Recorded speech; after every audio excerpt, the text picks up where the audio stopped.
Mulheres nos espaços públicos, mas da população negra, entendendo que somos um só povo e que o processo que afeta um, afeta o outro lado também. Ana Carla, da Frente Favela Brasil, veio direto de Recife só para essa atividade. Venha, faça aqui parte junto conosco. Queria convidar também Neudes Carvalho, militante aí do movimento negro, do movimento dos trabalhadores sem terra, que tem feito aí muita ocupação, e é isso mesmo. E a Mari Lima, da Nova Frente Negra Brasileira, que no decorrer aqui do nosso bate-papo vai apresentar aqui uma pesquisa que a Nova Frente tem feito e que ela tem aí coordenado esse processo, que vai ser um choque para a gente quando a gente vê. Bem, a ideia hoje desse bate-papo, quando surgiu, era entender a partir da nossa diversidade, da nossa vivência, como que diante do fato de termos sido alijados desde sempre do processo de desenvolvimento da nossa sociedade e diante da conjuntura que a gente vive hoje, alta do conservadorismo, uma sociedade neocolonial, a qual o racismo tem aumentado assim de forma espantosa, enquanto era para estar diminuindo, né? Porque nada muda da noite para o dia, mas diante de tanta luta do movimento negro, né, das conquistas, quando em 95 o Estado brasileiro reconheceu essa dívida, ou até mesmo com o processo de aprovação das políticas afirmativas da Lei 10.639, do Estatuto da Igualdade Racial, era para hoje, minimamente, estarmos vivendo em um país onde o racismo deveria estar se esvaindo cada vez mais. Mas, na contramão disso, a notícia que a gente tem é de que, infelizmente, né, um que era para ser aliado topa estar neste governo e hoje volta a assumir, por exemplo, a Fundação Palmares. Diante disso tudo, o que faremos? Para isso, além de vocês, para trazer essas informações e a gente poder caminhar, Carla, Mari e Neudes, tragam aí para a gente esses insumos, as quais vocês aí têm elaborado no último período. Então, precisa bater para o ímpar para quem vai começar, não, né? Então, fiquem à vontade. Você quer começar? Ordem alfabética. Tá, brincadeira. Boa noite a todas e todos. Meu nome é Ana Carla. Construo o Frente Favela Brasil há 4 anos. Também, né? E, além de participar de outras organizações, como a Rede de Articulação Negra de Pernambuco, Rede de Mulheres Defensoras de Direitos Humanos, e por aí vai. Eu gostaria de começar falando muito que a gente conhece as nossas dores há muito tempo e que, constantemente, isso vem se aprofundando diante do cenário político que a gente tem enfrentado. Mas gosto também de falar um pouco do olhar do que a gente tem construído em meio a isso tudo. Tenho visto muita organização de pessoas que já tinham abandonado a luta, inclusive, e de outras que nunca abandonaram, que hoje retomam com gás total, porque entendem que o cenário precisa dessa frente mais ampla de luta. Então, enquanto o Frente Favela Brasil foi construído para ser um partido político, porque a gente entende que hoje os partidos políticos têm, de fato, uma dificuldade, né? Eles fecham as portas, de fato, para a população negra e periférica para decisões importantes. Então, a gente é muito bem-vindo num cenário onde a gente seja cooptado para trazer voto, mas que, de fato, para ser liderança, para ser parte da executiva dos partidos, para decidir com quem fica o fundo partidário, todas essas decisões estratégicas, não somos nós que estamos lá decidindo. Então, isso, de fato, incide diretamente no processo democrático. Isso, de fato, já incide na democracia. Porque, se o processo, desde o início, ele não é democrático, não tem como o final ser, né? Então, hoje, a gente sabe das dificuldades e o questionamento que fica é o que faremos a partir desse diagnóstico. Uma das vertentes foi a criação do Frente, mas a gente sabe que isso custa muito caro. A gente tem trabalhado para essa construção, a parte burocrática tem caminhado, mas com muitas dificuldades, que era esperado, porque a gente sabe que é um instrumento de poder e que, para nós, o tempo é outro. Então, a gente tem construído, mas ciente que, para nós, o passo vai vir um pouquinho mais devagar, mas que a gente não pode desistir do objetivo que, a longo prazo, é ter, de fato, um partido político para pessoas pretas, pobres e periféricas, com um estatuto que já se mostra diferente do que a gente tem hoje no Brasil, né? Com descentralização de poder para municípios e etc., que hoje também está disponível no site do próprio Frente Favela Brasil. Eu deixo também aberto para as perguntas depois, que quiserem saber especificamente sobre as questões do Frente, processo burocrático, etc., que a gente pode estar repassando. E aí algumas coisas que a gente tem construído, por exemplo, ontem, né, a gente recebeu a notícia que a gente construiu uma frente parlamentar no Congresso Nacional em defesa das favelas e periferias, e necessitava de mais de 200 assinaturas de parlamentares, e essa frente foi tocada e deu certo. Então, a gente vai estar lançando, provavelmente, entre o finalzinho, última semana de março, né? Já vai esperar o Carnaval passar para organizar essa atividade que vai acontecer aqui em São Paulo. Então, a gente vai ter esse mecanismo para poder incidir nas políticas públicas direto no Congresso. É aquela história, a gente tem um passo que a gente quer dar a longo prazo, que é a construção do próprio partido, mas até lá a gente tem que ir construindo outras estratégias para fazer essa incidência dentro desses espaços de poder. Uma outra coisa que tem acontecido em vários estados é um manifesto, como no Rio de Janeiro, chamado Diversidade Carioca, que vocês podem pesquisar aí na internet. O Diversidade Carioca tem construído a discussão a nível estadual sobre candidaturas majoritárias de pessoas negras e periféricas que têm um olhar de orçamento público diferenciado, e esse projeto político está sendo construído em plenárias no Rio, com participação de mais de 200 organizações.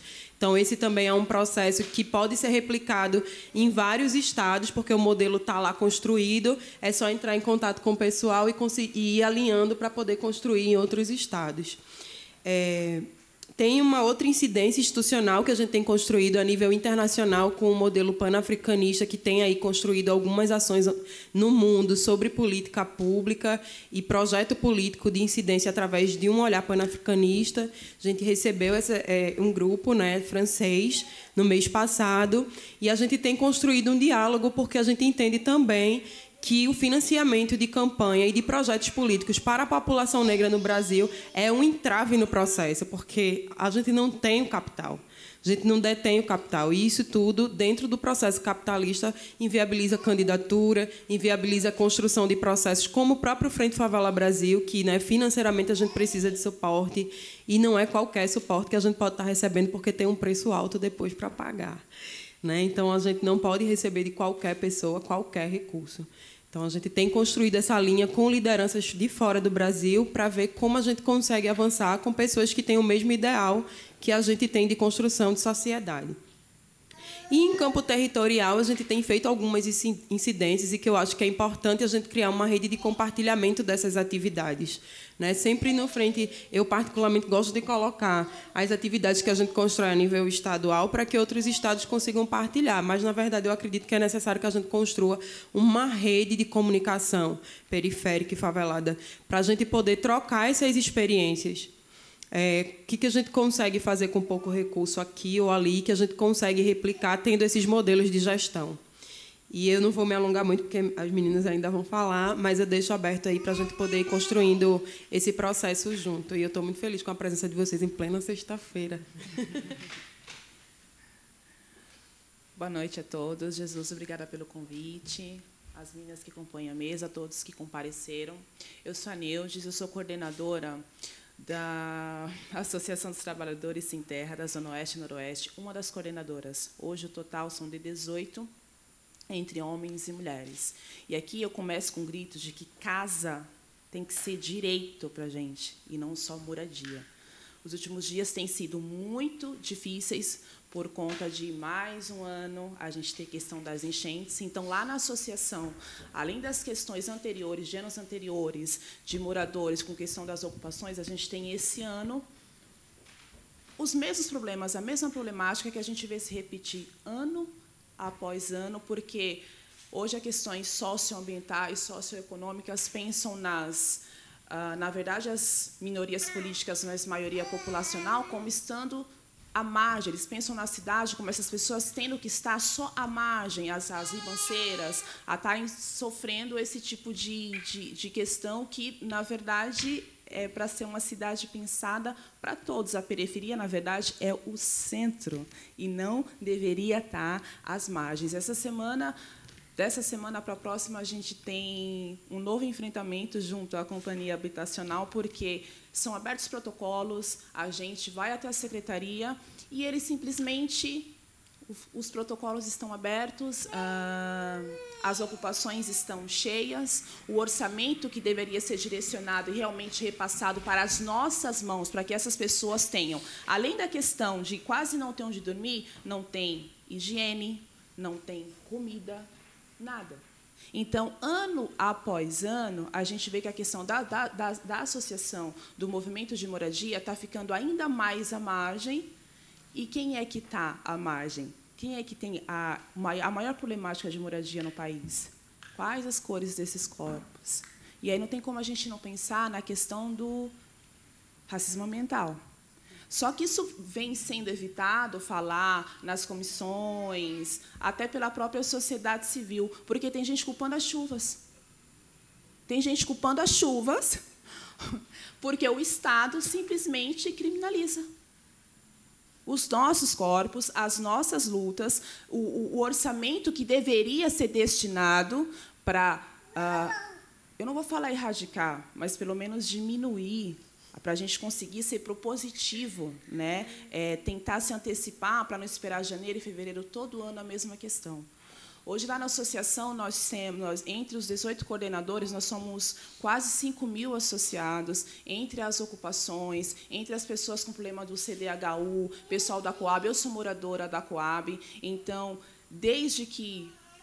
Eu sou moradora, mas a prima da moradora aqui, lá do Jardim, lá no Grajaú, lá no Extremo Sul, perdeu a casa ou já não tinha onde morar, são as pessoas que a gente precisa realocar os mesmos recursos, pedir as mesmas doações, e ainda assim o secretário não tem hoje a resposta para pelo menos 10 projetos nos últimos 2 anos, voltado exclusivamente para essas políticas, que são tratadas como abertura de protocolos. Imagine que as pessoas estão perdendo as suas casas, estão perdendo as suas vidas, e quando a gente vai lá, o Flávio trata como abertura de protocolo. Aqui na capital, é assim que está sendo tratada a questão da moradia. Principalmente agora, nos últimos 10 dias, hoje já fomos lá novamente, abrimos outro protocolo.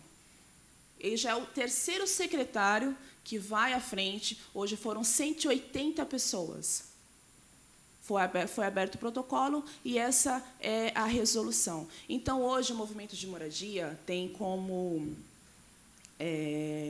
enfrentamento, como desafio, cobrar ainda mais essa questão de repensar a cidade, de que não é só o centro que tem que ser olhado e a culpa não é das chuvas. A gente está ouvindo o secretário falar que a culpa é da chuva. Desculpa, gente, assim, o tom é porque os últimos 10 dias têm sido bem difíceis. As famílias que já estavam com os mesmos problemas só aumentaram os problemas. A gente não tem um retorno quanto à questão das ocupações.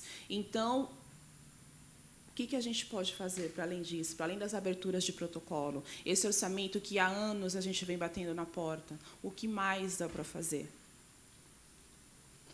É isso. Deixo aqui aberto para as perguntas também. Eu tenho alguns contatos para passar sobre as arrecadações que nós estamos fazendo ao longo dos dias, para a gente tentar amenizar. A gente pode ter também a orientação e tirar posso colocar vocês já no grupo de trabalho que a gente tem, mas ou formar um novo grupo de trabalho para a gente tentar ver o que pode ser feito além sobre esses enfrentamentos que a gente já vem fazendo já há um bom tempo.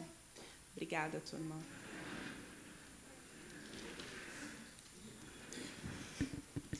Boa noite, pessoal. Sou a Marilene Lima, faço parte do grupo de articulação da Nova Frente Negra Brasileira daqui de São Paulo. Estou muito feliz em a gente estar aqui numa sexta-feira à noite, preocupado com as questões políticas, até nacional, né? Porque a nossa necessidade é nacional, ela não é só daqui de São Paulo, né? E os reflexos também das eleições também refletem de forma nacional. Então, eu gostaria de começar falando que a gente tem diversos direitos. A gente tem o direito administrativo, o penal, o trabalhista, o direito do consumidor, e a gente tem um direito político também. Esse direito político ele é tratado pela Constituição Federal como direito e garantia fundamental de um Estado democrático. O primeiro artigo da Constituição ela tem como fundamento a soberania do país em organizar, criar normas e aplicar. O outro fundamento é a cidadania, que trata da nacionalidade brasileira somada dos direitos políticos, o direito de votar e ser votado, a dignidade da pessoa humana, que é proteger o ser humano de tudo que lhe cause indignidade, os valores sociais do trabalho e da livre iniciativa, que é um direito que possibilita realizar um trabalho justo, digno e de escolha de empreender, e o pluralismo político, que são os diversos grupos com pensamentos diferentes em diferentes setores e que cada opinião seja respeitada. Nesse primeiro artigo tem um único parágrafo que diz que todo o poder emana do povo, que o exerce por meio de representantes eleitos ou diretamente nos termos da Constituição Federal. Então, o que eu quero dizer com isso? Que a gente possa entender aí o processo eleitoral, que o voto ele é obrigatório porque garante a participação popular. É um direito que deve ser exercido. E muitos de nós, quando chega no dia da eleição, a gente se abstém desse direito. Muitos. No Brasil, somos mais de 200 milhões de pessoas. Na última eleição de 2018, 147 milhões de pessoas estavam aptas a votar. 42 milhões de pessoas não escolheram nenhum candidato no segundo turno, puxado por Minas Gerais e São Paulo. Então, diante desses números, o que a gente tem a ver com as eleições de 2020? Somos corresponsáveis de todo o retrocesso que estamos revivendo, porque não exercemos corretamente o nosso direito de eleger um representante que exerça o poder que temos, que é de melhorar a nossa comunidade, ter serviços públicos de qualidade na área da saúde, na educação, no transporte, na cultura e na segurança. Quando digo que nós somos corresponsáveis, é porque nós estamos falhando em alguma parte desse processo. Ou a gente pensa nas eleições somente no dia, chega lá no comecinho de outubro, que a gente vai pensar em qual candidato que a gente vai escolher. Eu sou mesária nas eleições, então eu vejo o pessoal que participa da campanha dos candidatos jogando papelzinho na rua, pelo caminho onde as pessoas passam, porque hoje em dia já tem as colinhas, né? Como são vários candidatos, eles fazem as colinhas e já colocam todos da legenda deles lá que eles querem. E o pessoal, na hora que vai votar, não tem um candidato, deixa eu pegar um papelzinho aqui na rua. Isso já virou estratégia de escolha de candidato. Ou não nos abrimos aos diálogos, achando que a política ainda não se discute. Então, eu já quero parabenizar aqui pela abertura desse espaço para a gente já estar dialogando sobre esse assunto, que é um direito. Ou também a gente vende o nosso voto pensando no almoço de amanhã e esquecendo dos demais dias do ano. São 4 anos os cargos políticos. Então a gente vende o nosso voto achando que vai conseguir resolver no nosso almoço e não pensa nos demais dias. Ou votamos e não acompanhamos o trabalho dos candidatos. Então, a gente dá a eles o poder de ficarem no ar-condicionado, andando nos seus carrões de luxo, blindados, comendo lagostas, com salários exorbitantes, auxílios dos mais variados e assistência médica no Sírio-Libanês. E nós, trabalhadores, as nossas necessidades. Quem que atende às nossas necessidades? A Neuza acabou de falar aqui do problema que o pessoal está tendo com a moradia. Moradia. Fome. Falta de saneamento, dignidade. Tudo questões que são asseguradas pela nossa Constituição Federal. E a gente está jogando o nosso voto fora. Foram 42 milhões de votos que a gente perdeu. E agora a gente fica estarrecido com esses absurdos, tanto que vem da secretaria, do governo daqui do Estado de São Paulo. São ataques por todos os lados. Congresso Nacional, Supremo Tribunal, o Supremo aí anulando a decisão para o Sérgio voltar a ser o presidente da Fundação Palmares. É o Congresso aprovando uma previdência que não nos representa. Recentemente, a gente teve aqui na Lesp um escândalo também envolvendo servidores públicos e comissionados da casa que receberam um bônus natalino de R$ 3.100. E aí esse bônus foi anulado por conta da mídia televisiva que ficou em cima. O bônus foi liberado dia 13. No dia 17 já tinha sido anulada a decisão e o pessoal teve que devolver na folha de pagamento agora de janeiro. Não sei se vocês acompanharam isso aí. Então, os ataques são de todos os lados. E, no âmbito federal, que a gente elegeu aí um presidente que é machista, racista, homofóbico, então, a gente precisa começar a pensar no valor do nosso voto e falar dessas questões políticas com a nossa família, né, em casa, com os amigos, desmistificar essa questão da política. No dia 5 de fevereiro, ocorreu na UESP um encontro de uma iniciativa da Nova Frente Negra Brasileira, da Rede Quilombação e da Frente Favela Brasil, com o propósito de a gente se organizar politicamente, apoiando as candidaturas pretas em âmbito nacional. Esse apoio será por meio de ajuda financeira, através da criação de um fundo. E, mais uma vez, a gente vai precisar do apoio dos negros brasileiros.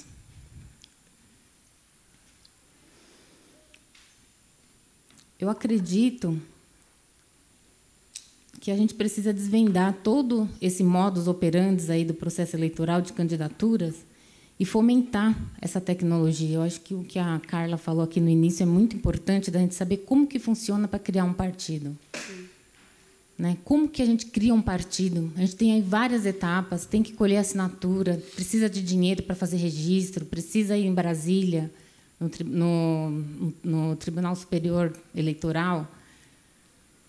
Tem todo um processo e a gente precisa dominar essa tecnologia para que a gente consiga montar o nosso partido. E a gente só vai conseguir isso através de engajamento político. Se a gente não tiver quem nos represente lá, como que a gente vai conseguir atender às nossas demandas? Eu trouxe aqui para vocês a pesquisa sobre o protagonismo negro no cenário político brasileiro. Nós temos aqui o presidente da República, o vice, o presidente da Câmara dos Deputados e o presidente do Legislativo. Qualquer solicitação que a gente vai fazer, vocês acham que eles vão olhar como para o nosso pedido? Nós, quanto movimento negro. Esses aqui são os ministros de governo, são 22, não tem nenhum negro. São diversas pastas em que o nosso país tem e nenhum é negro. 11 ministros no Supremo Tribunal, nenhum negro. 27 governos de Estado, 7 se autodeclararam como pretos ou pardos. Amapá, Amazonas, Maranhão, Rio Grande do Norte, Pará, Bahia e Piauí. 81 senadores. Eu não enxergo de longe. 11. Eu não estou acreditando. Cadê os pretos ou pardos lá naquele 7 lá? Volta ali. Que isso, gente? Tá de brincadeira, né? O Rodrigo Maia também se declara pardo. Ah, você tá brincando? É. Ah, não, é demais. Ele se declara pardo. Eu não enxergo, eu achei que tava louca. A Regina Souza, ela é ex-senadora. Ela se declarou como parda. E é a mais preta. Essa aí do lado, ó. Do lado do Piauí. Ou do governador do Piauí. 81 senadores, 11 pretos e pardos. Salve Paulo Paim aí no meio. Então tem aí no Pará, um no Pará, 2 no Maranhão, Roberto Costa Martins. um de Alagoas, um de Mato Grosso, um de Pernambuco, um do Rio de Janeiro, 3 de Roraima e um do Rio Grande do Sul. 513 deputados federais, mais de 25%, mais de 25 são pretos ou pardos. Esses aqui são os que eu apurei até o momento. Eu estou finalizando ainda essa pesquisa, a atualização. Mas hoje, com essa questão da autodeclaração, a gente fica visível aí a importância da questão da identidade. Gente, a Flávia Arruda, do Distrito Federal, se considera parda. É a questão da afroconsciência. E aqui, dos 513 deputados federais, nas últimas eleições de 2014, a gente só tinha 24. Então, nessa eleição de 2018, já são mais de 25. Foi a loira que entrou. Então, essa questão da identidade, da autodeclaração, eu acho que deu uma aumentada aí nesse índice. 1.059 deputados estaduais, nas eleições de 2014, foram 25. Nas eleições de 2018, são mais de 300, de acordo com uma pesquisa do IBGE, que foram 28,7% ou 9% de deputados estaduais negros eleitos nessa última eleição de 2018. Dos 5.579 prefeitos, 1.604 são pretos e pardos. Aqui são os prefeitos que a gente vai estar fazendo uma nova eleição agora em 2020, para prefeito e vereador. Então, aqui são 1.604, praticamente um quinto aqui de prefeitos considerados pretos e pardos. Então, aqui é um índice um pouco melhor para a gente, em termos de diálogo, né? Na vereância, 57.838 vereadores, sendo que 282 são pretos ou pardos. E a gente vai ter uma nova eleição aqui escolhendo essa galera. Então, quando a gente fala em atender as nossas demandas que urgem, como que a gente vai conseguir num cenário desse de subrepresentação? E a gente sabe da necessidade da criação de um partido político preto, pois o objetivo é protagonizarmos nas esferas de poder, do poder executivo, legislativo e judiciário. Muitos movimentos estão sendo feitos para essa construção. Tanto a bancada preta, que foi criada no dia 5 de fevereiro, nesse encontro que ocorreu lá na UESP, como o partido. Só teremos sucesso a partir do momento que deixarmos as outras diferenças de lado e focarmos nesses 2 propósitos. Saiu um estudo recentemente do Google, não sei se vocês chegaram a ver, rodou bastante aí no WhatsApp. Essa pesquisa ela foi feita em novembro do ano passado e ela apontou as 5 maiores urgências da população negra. Vocês viram? Não? A primeira urgência é a inclusão no mercado de trabalho. A segunda é a representatividade na política e propagandas publicitárias, que envolve aí o racismo estrutural e institucional. A terceira urgência é sobre o feminismo negro. A quarta, o genocídio. E a quinta são as políticas afirmativas, onde os homens se destacam, porque eles se preocupam mais do que as mulheres na questão das políticas afirmativas. Esse mesmo estudo também acusa que as pautas mais urgentes são as que menos discutimos. Ou seja, a gente perde tempo e energia com assuntos que nos impedem de avançar. Como um assunto, a política afirmativa é um dos assuntos que demanda urgência e a gente não fala de políticas afirmativas.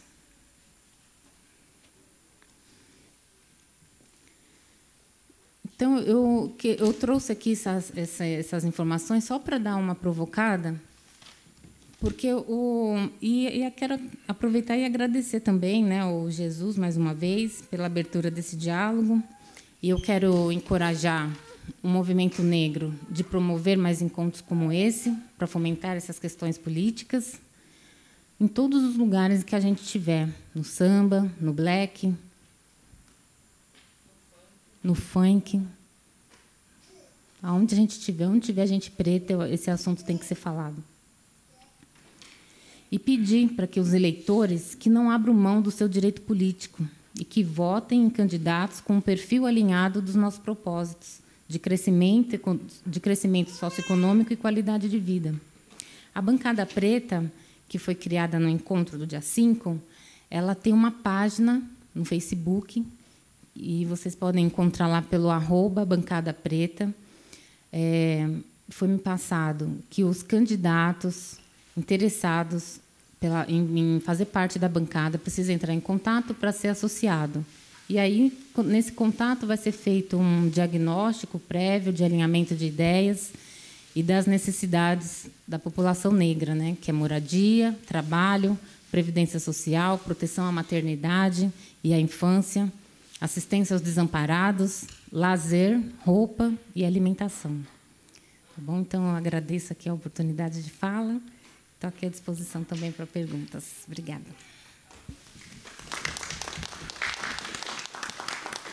Acho que só para complementar sobre a bancada preta, o próximo encontro vai ser no dia 29 de fevereiro, vai ser um sábado, e tem por objetivo discutir a partir de 3 GTs que foram criados no dia, sobre orçamento e gestão pública, sobre financiamento de campanha e sobre comunicação.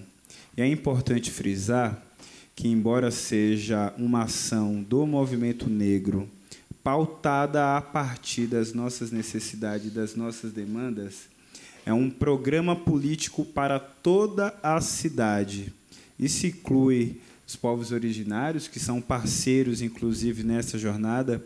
Tanto é que a parte final dessa primeira etapa vai se dar no dia 28 de março, lá na aldeia indígena Tecoa e Tacupê, no Jaraguá, e também para a população branca, porque a gente entende que, embora tenha sido negligenciado as políticas públicas de desenvolvimento que nos levasse a uma sociedade equânime, nós já está tão calejado disso que a ideia não é repetir a mesma coisa que fizeram conosco a vida inteira, e sim pensar de fato uma sociedade diversa, assim como eram os quilombos, como a própria Lélia Gonzalez nos diz, né, lá em 1994.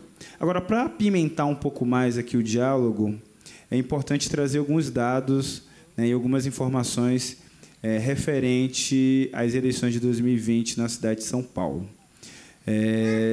São mais de 36 partidos, obviamente que nem todos terão candidaturas à majoritária, porque ainda se permite a coligação na majoritária e não nas proporcionais. Mas o cenário que a gente vê aí nos Facebook da vida e a galera já fazendo aposta é de quem são os pré-candidatos ou pré-candidatas que têm possibilidade real de ganhar. E a gente tem o atual prefeito do PSDB, caso ele não saia, já aparece, né, o nome na fila do Eduardo Tuma. A gente viu hoje, né, uma reportagem da Atena se colocando como candidato. A gente vê o Celso Russomano, a gente vê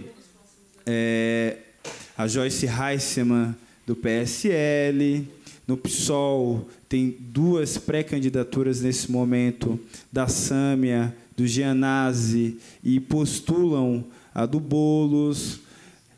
Todas essas pré-candidaturas são pré-candidaturas brancas, exceto do PCdoB, com Orlando Silva, e a disputa interna que tem acontecido, inclusive, dentro do PT, né, a qual, das 6 pré-candidaturas, 6 ou 7 pré-candidaturas que aparecem, apenas uma é de uma mulher e de uma mulher negra, que é a Kika.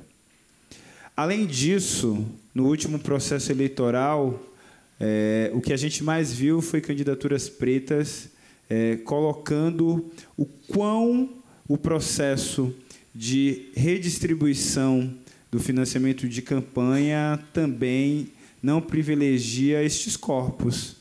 A lógica dos partidos hoje é aqueles e aquelas que já detêm um mandato político têm preferência, né? Enquanto está aí dizendo por aí afora que existe um processo real de transformação política, o que a gente vê é o mínimo de recurso e que isso, sem sombras de dúvidas, possibilitará qualquer candidatura dessa a vir a vingar.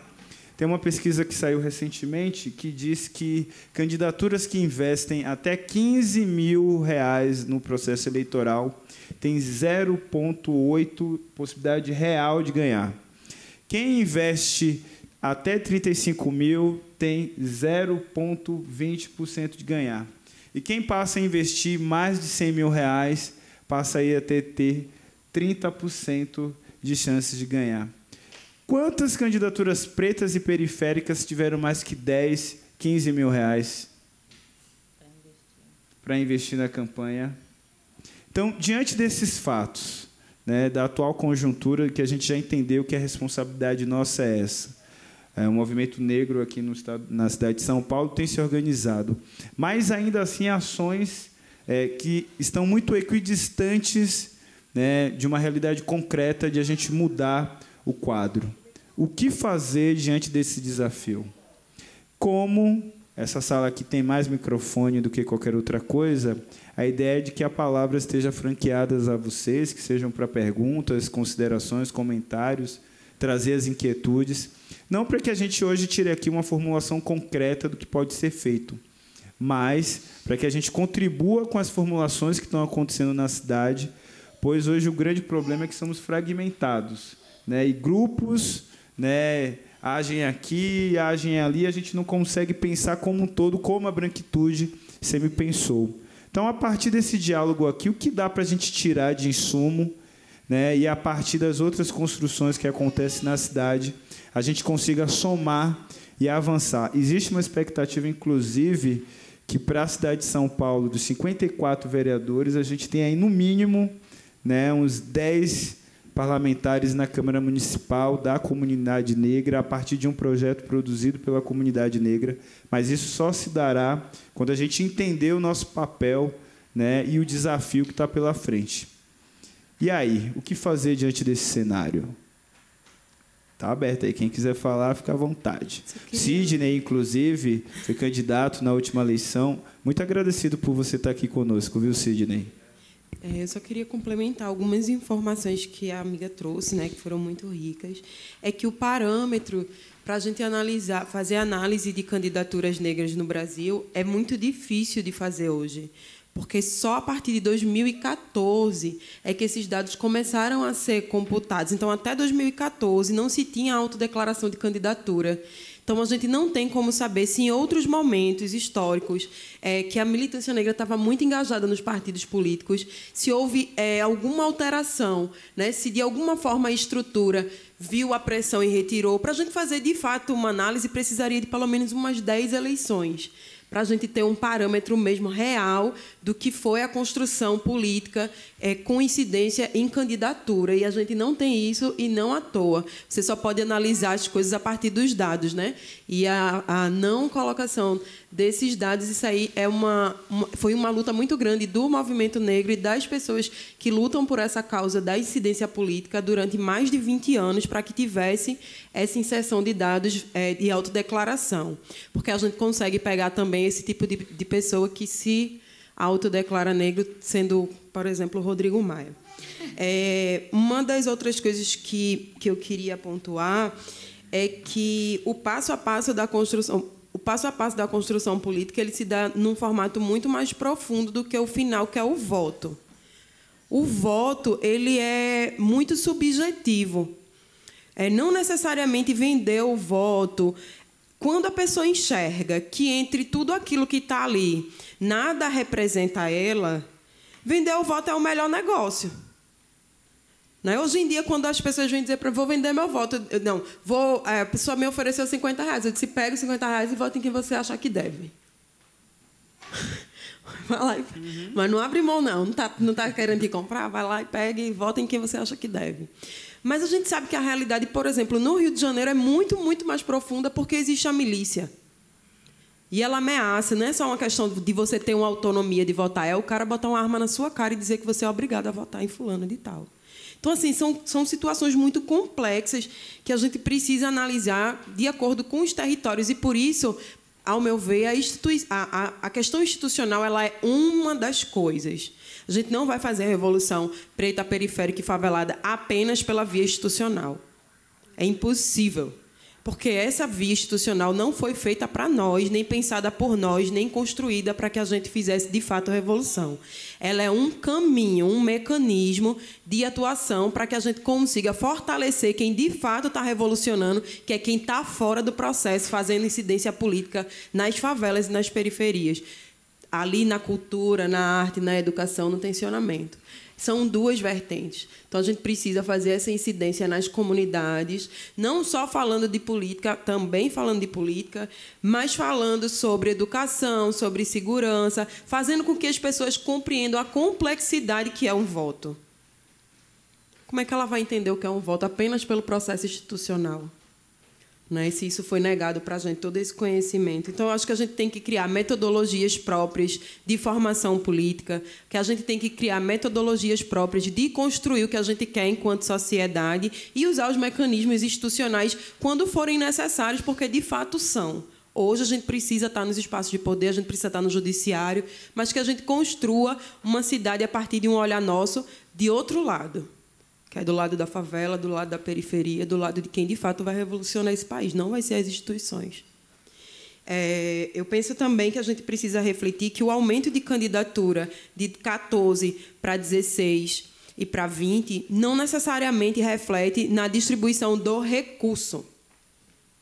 Então, a gente tem que analisar o aumento de candidatura. Tem uma pesquisa, inclusive, que falou na última eleição sobre o Frente Favela Brasil ter colocado essa discussão, e isso tem influenciado, assim como a morte de Marielle, que foi um ponto alto ali das mulheres poderem se levantar diante daquela situação, mas que a gente não deve analisar isso só com esse olhar de aumento de candidatura, porque a gente foi candidato, mas elegeu pessoas brancas. Então, a gente também tem que ver que forma de organização vai se dar. É necessário a gente ter 30 candidatos ou a gente deve se organizar e ter 2 candidatos fortes que entrem? Como que a gente vai se dar nesse processo? Porque a gente sabe que é uma estrutura difícil, que custa caro, que a gente precisa fazer organização, mas que a gente tem hora que vai precisar ceder pelo coletivo também. A gente vai precisar se organizar enquanto projeto de construir uma sociedade nova, sabe? Não necessariamente um projeto individual. Porque com um projeto individual, quando a gente chega aqui sozinho, a gente é engolido pelo sistema. A gente só se sustenta aqui se a gente tiver uma base lá fora, construindo com a gente. Então, acho que é pensar de diversas estratégias mesmo e fazer incidência na política do cotidiano, que é o que a gente tem feito, por exemplo, em Recife. É a gente fazer escuta, chamar o Ministério Público, chamar a comunidade, fazer ação, fazer oficina de controle social e transparência, ensinar para as pessoas qual é o papel do vereador, qual é o papel do prefeito, o que isso tem a ver na sua vida. Não necessariamente eu levar só o debate político partidário, mas provocar a comunidade para ela passar a se interessar. E daí para frente é que a gente pode construir projeto político eleitoral, sabe? Mas trazer as pessoas para perto primeiro. Fazer parceria. Se tem, a gente tem branco aliado? Tem. Chamar esse branco aliado e dizer, olha só, a gente está construindo esse processo. De que forma você quer construir uma revolução com a gente? De que forma você quer vir para o processo? O que você pode doar? Seu tempo, seu conhecimento, né? Seu dinheiro. O que você pode fazer para construir? Porque, de fato, a gente tem aliados que dizem que são da luta antirracista e tal, e beleza, bem-vindos. Mas, assim, como que a gente vai construir isso junto? Como você pode contribuir? E aí eu digo, vai fechar as portas para todo mundo e vai ser um projeto preto? As pessoas perguntam muito, por que o Frente é Frente Favela Brasil e não tem nada a ver com negro? Porque a própria Constituição não permite que a gente tenha um partido de preto no Brasil. Isso é proibido pela legislação. Você não pode dividir você não pode construir um partido com uma vertente que faça distinção de cor, raça, gênero e tal. E aí o Partido da Mulher Brasileira, mas ele tem homens, e os homens se apoderaram desse mecanismo da Constituição para hoje serem os que decidem no Partido da Mulher Brasileira. Então, assim, a gente tem que ter muito cuidado com o que a gente constrói. A gente tem que estar lá todo dia entendendo qual é o processo. Às vezes a gente é colocado na parede, vocês não querem fazer, vocês ficam segurando. Por que isso não está pronto? Minha gente, é um processo burocrático de moer. Assim como é a eleição, que quando um preto entra na eleição, ele sai destroçado. E a gente também precisa pensar nisso. Qual o suporte? Eu não tenho dinheiro na candidatura, mas eu sou uma mulher, né, preta, que mora na periferia, que vou ter várias parceiras que vão estar na candidatura. Essa mulher é mãe, eu posso ser rede de apoio dessa mulher na candidatura. Eu posso ser a pessoa que vai pensar onde a água que essa mulher vai beber, se vai ter um banheiro para ela estar, o que ela vai comer, preparar a comida. Não necessariamente eu preciso ser a pessoa que está pensando em coordenação de campanha, sabe? Eu acho que a gente tem que pensar de forma mais ampla. A gente teve o Fórum de Mulheres Negras para a eleição de 2020 no Nordeste, no último final de semana, e a gente muito falou sobre isso. Que tipo de construção a gente quer fazer? Porque muitas pessoas não se sentem parte do processo e acham que não podem contribuir com a eleição. E, eu tenho uma filha pequena, você pode ir comigo, ajudar a criança na hora que ela está chorando, acalmar a filha. Então, assim, existem N coisas que a gente pode construir com todo mundo, né? As habilidades da gente são muitas e a gente precisa saber direcionar essas habilidades. Então, eu deixo aberto aí para perguntas em relação também à construção burocrática. É projeto do Frente, a partir do momento que a gente consiga... se esse avanço, né, da construção do partido, publicizar o passo a passo do que é a construção de um partido político no Brasil, para quem quiser construir, ir lá e construir mesmo. Porque a gente sabe que na hora que a gente conseguir construir um partido, toda a legislação vai mudar e só vai ter 2. Para a gente novamente ser puxadinho do partido. Sabe? Porque as regras vão mudando de acordo com as nossas conquistas. Se a gente chegou até a linha A muda para B. A regra agora é essa. Se a gente chega na C, agora é D, não é mais a C. E assim vão construindo estratégias de permanência de poder mesmo. E a gente precisa avançar das nossas tecnologias, mas pensar que essa construção deve ser mais ampla, principalmente no cunho da construção da política social, no campo da construção fora da instituição também, para fortalecer, inclusive, quem ocupa esses espaços de poder. E é isso, estou aberta às perguntas. Obrigada. Considerações? Alguém topa falar, trazer algum comentário? Fazer um agradecimento aí para os meninos da Polícia Antifascista. Meu máximo respeito à construção que vocês têm feito no Brasil todo. Estamos juntos também em Recife construindo. A gente precisa fazer política de segurança pública que respeite a população preta e muito massa essa construção. Estamos juntos. Vou fazer uma consideração aqui, ó. Posso falar? Muito. Cada dia mais eu penso que a gente precisa cortar umas cabeças aí para poder fazer a revolução ou tentar minimamente entrar nesse processo que é bem burocrático e que não é para nós, né? Mas como a nossa amiga Valéria, que não pôde estar aqui hoje, sempre fala, né, que a gente, infelizmente, os nossos corpos estão pacificados, né? Então a gente agora nesse momento não vai conseguir fazer isso, não vamos conseguir cortar umas cabeças, porque nem numa arma a gente consegue pegar. Mas eu fico pensando que debates como esse, como tantos outros, que diversos grupos, né, de negros e tal fazem, estão sempre muito vazios, né? Estão sempre muito... Somente algumas pessoas participam e tudo mais. E aí, eu acho que foi a Carla que falou, né? Quando que a gente vai, de fato, pensar... os pretos vão pensar como um projeto de povo mesmo, sim, de sociedade, sabe? E eu fico com medo de morrer, talvez eu morra, e a gente ainda não tem essa consciência de que a gente, de fato, precisa pensar enquanto população preta, né? E indígena também. E aí, e o quão isso é tão distante para a gente, né? Eu fico muito triste, assim, porque são debates que são importantes e a gente ainda fica... A gente sempre traz essa questão, porque acho que a gente já enxergou, mas a gente não quer dar o braço a torcer, a gente não quer ceder também para que isso aconteça.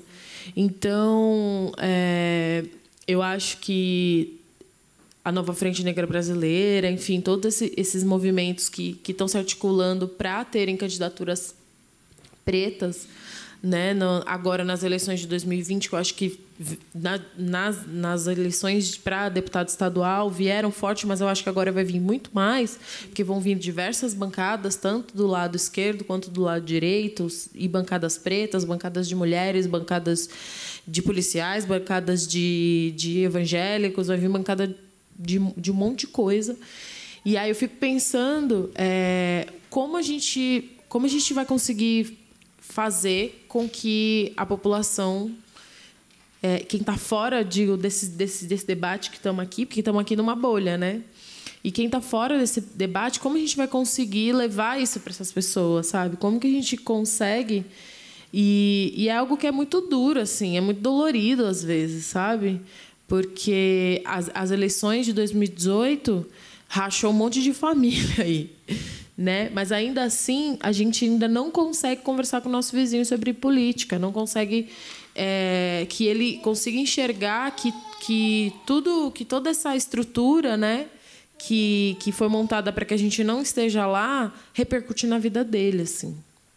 Então, eu penso que essas eleições, talvez essas eleições de 2020, eu espero, sejam um divisor de águas, assim. E que eu acredito que em vários lugares do Brasil, enfim, não só aqui no estado de São Paulo, mas em muitos lugares do Brasil, eu acredito que vai ter um levante muito grande de pessoas negras e mulheres também, principalmente, tentando estar nesse processo eleitoral, assim. O que é muito importante, claro, né? Eu acho que era isso que eu queria falar.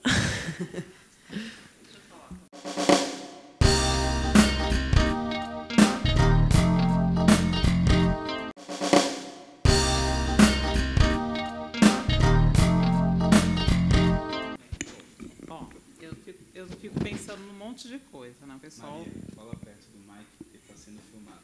Ah, é?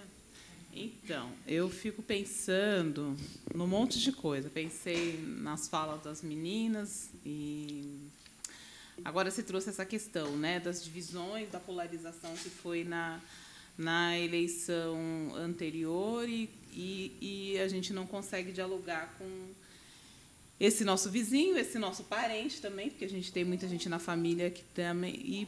E como que a gente não consegue dialogar com esse oponente político que está dentro do nosso espaço, está dentro do nosso território? Eu refleti que não conseguir dialogar com ele também é uma disputa de narrativa do oponente. Entendeu? Então, na realidade, para mim, o que pega para nós é a nossa falta de capacidade de ter uma boa comunicação. Porque, assim, hoje a gente veio para cá, a gente está aqui, a Frente Negra Brasileira e acho que a Frente Favela Brasil, né, que vocês, as duas, estão representando. E o movimento de moradia.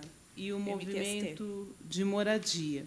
Movimento de moradia, eu já fui em diversas reuniões de movimento de moradia e, quando tem reunião, lota. Eu queria entender por que hoje aqui a gente não tem esse fala público. sobre isso. Cadê a comunicação lá de falar, olha, vai ter uma reunião assim, a gente está querendo falar da proposta do Frente Favela Brasil, está querendo falar da proposta da Frente Negra Brasileira. Frente Negra Brasileira também tem vindo fazendo aí diversos diversas atividades que eu Sim. vejo nessas redes sociais aqui que vocês estão. Cadê também esses que vocês estão aí, né, dialogando? Eu acho que o local, né? Eu acho que assim, será que é aqui que a gente teria que estar ou a gente teria que estar lá, em loco, na periferia, nos espaços? Porque o convite que foi feito, que foi passado, não, a gente vai estar discutindo os problemas da periferia, um movimento periferia ao centro, pelo que eu tenho acompanhado, o pessoal quer trazer e colocar no centro das discussões as demandas da periferia. Então, a gente tem, hoje, se não me engano, vocês acho que devem saber melhor do que eu, quase 90 partidos aí, né? Acho que tem 50 36. E tantos. Não, eu acho que a gente tem 56 já legalizados e tem mais 30 e tantos esperando. Não, são 34 partidos. 34 partidos no TSE registrado. 35 agora com a UP. Mas é porque teve uma junção, então ficou 33 e aí 34 com a UP, partidos. Mas, na verdade, foi porque houve fusão de alguns partidos. Então, mas né? É porque houve fusão, porque a gente tinha quase 90 partidos, porque é muito partido. Então, assim, essa população periférica, ela não vai ficar, já há muitos anos, focada num partido. Tanto é que Bolsonaro, esse infeliz que está aí, ele foi um candidato que arrastou mais candidaturas negras, para a nossa infelicidade. Foi um tapa na cara que a gente levou, né? Muitos ali dentro das igrejas evangélicas, dialogando dentro dos territórios periféricos, ninguém fala mais das nossas questões, mas estão lá, dentro das comunidades periféricas, falando paz do Senhor e falando do partido dele, e esse tal de Aliança Brasil, capaz ainda de conseguir votos e conseguir assinatura lá dentro do nosso espaço, da maneira que eles estão estruturados, dessa já estão maneira conseguindo. Que eles não querem falar, dialogar conosco, porque a gente está aqui, a gente não está lá. Então, eu acho que o que a gente não está conseguindo fazer é fazer essa comunicação. Eu acho que a gente não está conseguindo se fazer ouvido, se fazer entender o que a gente realmente quer. Porque, como Jesus falou, hoje ele disse que viu umas prévias aí na rede social de grandes nomes que estão na mídia, né? Datena, Russumano, Bruno Cova, esses nomes estão na mídia. Como que você concorre com esse pessoal? Você não consegue concorrer. Nomes que estão na mídia, você não consegue.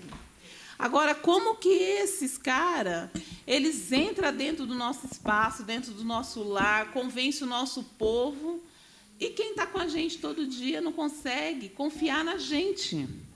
Que a gente cresce junto, que a gente tem um legado, que a gente tem uma vida, a gente tem uma família junto. Ele vai acreditar no outro que veio aí dentro dessa comunicação de massa e que se fez entendido e, para ele, se soou como se fosse uma verdade. A verdade que Bolsonaro tem, que está lá, que ele está se impondo, é a verdade que ele pregou na campanha, que todo mundo sabia que ele ia ser esse cara aí. E muita gente, nossa, foi lá e deu voto para ele, está defendendo o cara com unhas e dentes. Então, a gente tem diversos partidos que a gente tem... Eu acho assim, a nossa população ela tem muito assim, de confiar no candidato, na pessoa. Tanto que Bolsonaro nem tinha partido. Acho que fazia 6 meses para a eleição, ele estava até sem partido, não estava rodando para lá e para cá atrás de partido para ele poder se filiar. Ele fez uma jogada. Ele simplesmente tinha o eleitorado dele, para onde ele foi, o povo foi junto com ele, ele arrastou, elegeu uma quantidade grande de deputados, tanto estaduais como federais, governadores, teve várias pessoas novas no cenário político. E aí, passou um ano, ele deu um pé na bunda desse outro partido dele, e ele está sem partido lá. Nosso presidente hoje não tem partido, nem ele, nem os filhos dele, nem nada. Então, acho que, assim, às vezes a gente está discutindo coisas que nós estamos um pouco distante da realidade. A sociedade brasileira está mostrando para nós que partido pouco importa, o que importa é a pessoa. Quem é essa pessoa, que é a provocação que eu quero fazer, Quem é essa pessoa que nós vamos colocar nessa linha de frente, que ela vai ter uma comunicação de massa para poder fazer chegar na voz do povo, aos olhos do nosso povo, as nossas demandas. Então, muito mais do que partido. Você está entendendo? Eu acho que a questão de você... hoje você está lá dentro ou da Frente Negra Brasileira, ou da Frente Favela Brasil, ou do PSOL, ou do PT, ou do PCdoB. Eu acho que as pessoas não se fixam no partido, elas se fixam no candidato. E Bolsonaro vai levar esse eleitorado aí, esse capital político que ele tem, ele vai levar. Ele está hoje lá com seus 32, ele vai levar para a próxima eleição. A gente tem ali no centrão, lá, junto com o DEM, 50% quase de uma população que está ali tentando, está buscando, querendo saber quem é esse nome. Você está entendendo? Se a gente tiver uma voz forte ali, um discurso bom, uma boa comunicação, a gente pega esse povo. Agora, quem é essa pessoa? Muito mais do que partido. Entende? Então, eu penso que a gente, às vezes, não consegue entender isso. Acho que a nossa sociedade, ela não é uma sociedade que ela é fiel a partido.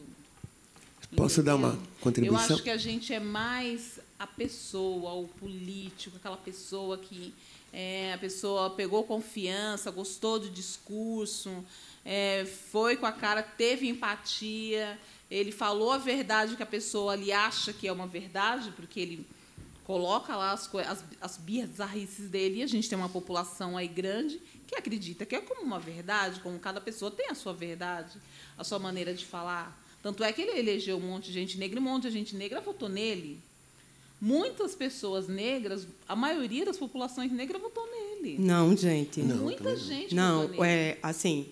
A gente, se você pega 57 milhões de brasileiros que votaram no Bolsonaro, você traçar um perfil dessa população... Existe esse perfil, está disponível no TRE. A maioria do eleitorado de Bolsonaro é construído por pessoas brancas com maior índice de escolaridade. Existem 38% dos votos de Haddad, a maioria dos votos de Haddad são de pessoas com menor escolaridade, que, consequentemente, é a população negra. E existe uma abstinência que se dá em maior número de população negra. A gente não pode carregar esse fardo de dizer que foi a população negra que elegeu Bolsonaro, porque isso não é verdade. Não, mas uma grande parcela, sim, e sim, foi significativo. Mas não a maioria, sim. Entendeu? A gente precisa entender que a gente tem uma população negra muito ativa dentro das igrejas evangélicas. Sim. Essa população negra, elas estão na periferia, elas estão no território e elas defendem esse presidente que não nos atende. Entendeu? Maria, então, fala no mic. Como que a gente vai desconstruir essa narrativa? Eu acho que o nosso maior desafio é esse, entendeu? Eu acho que a gente precisa dar uma olhada para o que esses fatos nos falam. Entendeu? Então, assim, a gente hoje está batendo aqui, falando das propostas que Frente Favela Brasil e o outro partido é... Não são partidos por hora, mas é a Nova Frente Negra Brasileira, Isso, Frente Favela Brasil e a Rede Quilombação. Então, a Frente Favela Brasil e a Nova Frente Brasileira. Eu acho louvável. Só que como que a gente vai fazer essa comunicação? A Ingrid agora acabou de falar. Bolsonaro está lá no nosso território, pegando a assinatura do nosso povo para fazer o partido dele. Ele anda. Bolsonaro tem uma máquina financeira, uma estrutura. A gente também precisa assim, colocar as coisas num ponto estatístico. Quem que era Bolsonaro? Ele era 28, ele foi 28 anos deputado. Ele tinha uma estrutura financeira e ele não saiu do nada. Apesar dele usar uma narrativa de não ter partido político, ele tinha uma base de partidos políticos de direita que financiaram a estrutura da campanha de Bolsonaro e que foram para o projeto político dele dentro dos ministérios. Dizer que não tem partido não significa que não tenham pessoas de partido político usando toda a máquina, toda a estrutura partidária para isso. Ele também tá usando isso, hoje, pela Aliança pelo Brasil, com o apoio de diversos medalhões da política que querem esse espaço político partidário. Ele construiu essa narrativa para poder destruir os partidos de esquerda, que são partidos ideologicamente que se aproximam da população brasileira mais pobre, preta, né? A gente pode dizer hoje que saiu recentemente uma pesquisa que o PT ainda é um partido com tantos problemas, mas que a população reconhece, se reconhece nele. Então, assim, a gente não pode, assim, é como jogar a água fora com o bebê dentro, porque, na verdade, isso foi tudo construído para que existisse uma narrativa. Quando a gente fala, por exemplo, do personalismo, precisa de uma pessoa. Esse discurso de Salvador da Pátria, ele é muito, muito, muito perigoso. A gente precisa construir uma sociedade diferente que enxergue seu pai, independente se vai ser Jesus, se vai ser ela, exista um projeto político de país, de sociedade, de estrutura de município, de Estado, muito mais do que eu, porque eu passo. Eu não vou salvar ninguém. Eu preciso construir um projeto de sociedade mesmo, um projeto político. Quando a gente fala de comunicação, a gente também está falando de dinheiro, sabe? A televisão é dinheiro. Mesmo a internet, ela também é dinheiro. Você precisa de um design, você precisa de um material gráfico, você precisa de impulsionamento no Facebook. Ele paga robô para estar lá 24 horas compartilhando tudo que ele... Então, assim, é desumano até a gente se colocar no mesmo peso de uma galera que está há décadas construindo política dessa forma nefasta e com estrutura gigante, uma máquina financeira que acaba com qualquer democracia. Bolsonaro ele vem com um projeto muito maior, financiado, inclusive, pelos Estados Unidos, e todo mundo sabe assim, que isso não é segredo para ninguém. Então, assim, ele tem uma estrutura. O fato dele dizer que ele não tem partido, que ele é do povo, isso não significa que seja verdade, assim, então, sabe? E quando a gente fala assim, precisa de um partido político, é porque se ele hoje quiser ser candidato a governador, se ele quiser hoje disputar o pleito do município, por exemplo, quem garante que qualquer partido vai deixar ele ser? Ele não vai, se o partido não quiser. Então, não é uma questão só de eu escolher ser. Eu preciso ter o veículo que permita que eu tenha legenda. Esse processo interno do partido, ele já nos barra. Não, olha, vai ser só assim. Para a gente fazer aqui, rodar a palavra também, a Maria, você já volta a falar? Não, eu só queria fazer uma colocação, que a questão da comunicação ela é fundamental, porque, assim, os agregados que foram para Bolsonaro foram porque perceberam que ele conseguiu construir um discurso, uma narrativa, e ele conseguiu a atenção da população. Porque ninguém estava dando valor para Bolsonaro. Esse povo que está tudo apoiando ele aí, há 3 anos atrás, ninguém estava nem aí com ele. O pessoal estava querendo o pessoal do PSDB. Tanto é que quem armou toda essa questão do golpe estava apostando no PSDB. Não imaginava que ia sair aí esse tal de Messias, como ele se intitula, entendeu? Ia alçar a presidência da República. O pessoal só colou nele porque percebeu que ele conseguiu ter o apoio da população com esse discurso neofascista que ele implantou na sociedade.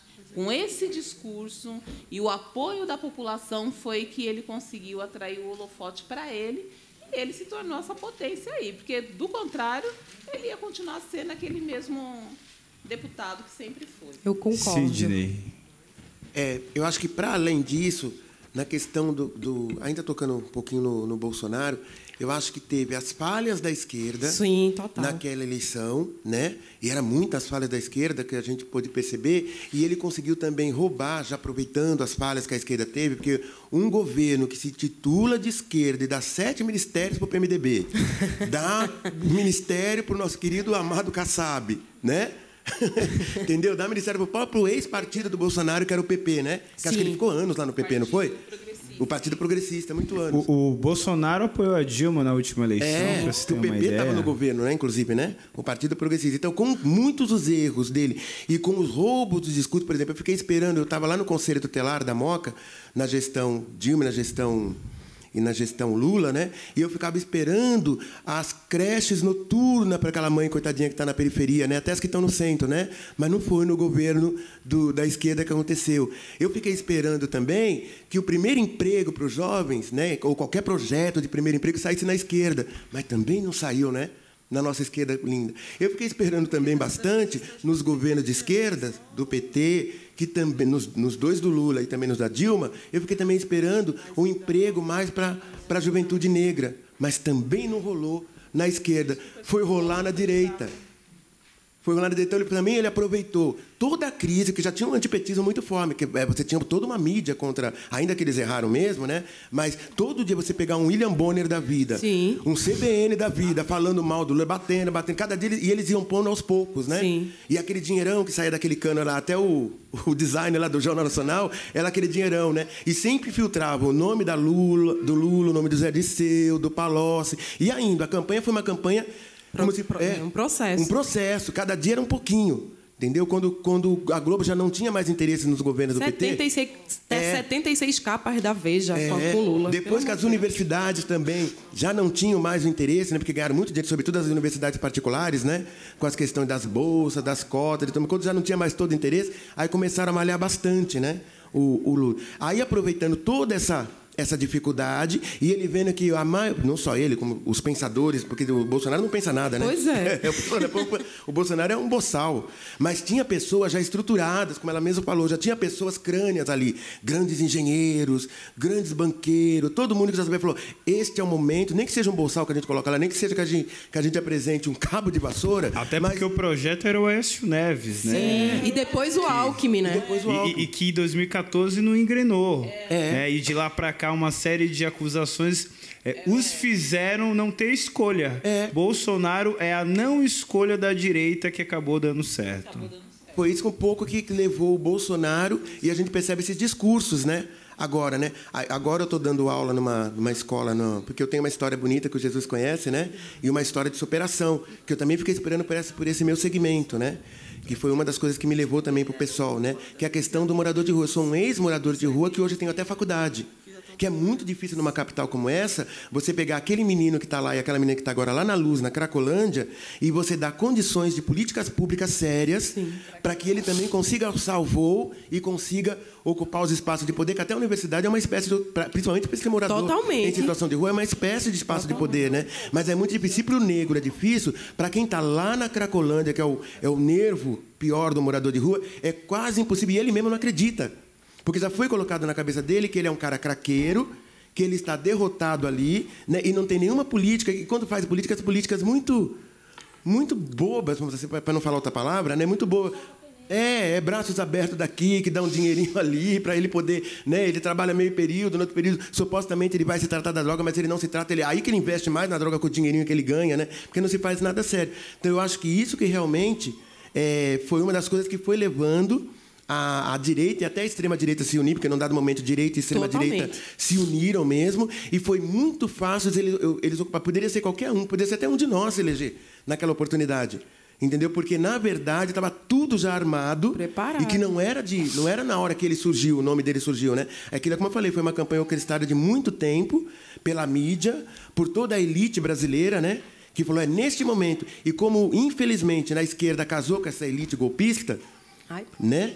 Aí foi tão fácil para derrotar, né? Prendia e continua um ou outro, casada, né? E continua casada. De passagem. Porque mesmo agora, com um golpe. Mesmo com um golpe, porque eu vi aí na recomendação desse último encontro do PT Nacional, né? Eles estão recomendando nas cidades a se coligar com o DEM. Eles estão recomendando a se coligar com o PSDB, eles estão se coligando a se coligar com o PP. Ninguém quer fazer a verdadeira autocrítica, que vai levar todo mundo à derrota de novo, ainda mais o resto da esquerda, que ainda não é. Né? Só um parênteses. A Glaze disse que isso é fake news. Porém, a prova de que possa ser mais do que verdade são as eleições das casas legislativas. Né? Que durante todo o processo de eleição, seja aqui da casa, ou seja da Câmara de Vereadores, simplesmente por uma questão de cargos, né? Que essa é a desculpa, esses partidos continuam corroborando, né, com a estrutura vigente. Tanto é que o presidente da casa que foi eleito com voto do PT. Foi. Foi. E ainda tem cargos que estão no governo do Bolsonaro, ainda muito petista ficou. O que mais tem? Eu conheço meus amigos, muitos estão lá no governo federal, todo mundo fingindo que é um governo de direita, ele se diz de esquerda, mas ele está lá no Banco Central, não deixou o cargo. Quem deixou foi a Dilma e o Lula. Agora ele que está no segundo escalão, no terceiro e no quarto escalão, não quer largar a mamata e fica falando que é de esquerda. E está contribuindo com o governo de extrema-direita. Também. Por isso que a gente precisa pôr o dedo na ferida, senão a gente também não vai, mesmo que eles não queiram fazer, mas nós lá com a periferia temos que fazer a verdade. É isso aí. De verdade, a gente tem que apontar que a gente tem erros graves, que a gente não é igual a eles, né? Mas a gente tem erros graves que talvez eles nem vão consertar esses erros, vão até piorar esses erros, entendeu? Mas que a gente precisa fazer, como ela falou, ter um grupo e estar lá no território mesmo também é muito importante. Por exemplo, é claro que essa reunião para mim é super importante porque ela tem qualidade aqui, não é só a quantidade que nos interessa também. Sim. Mas também, num dado momento, vai nos interessar a quantidade, né?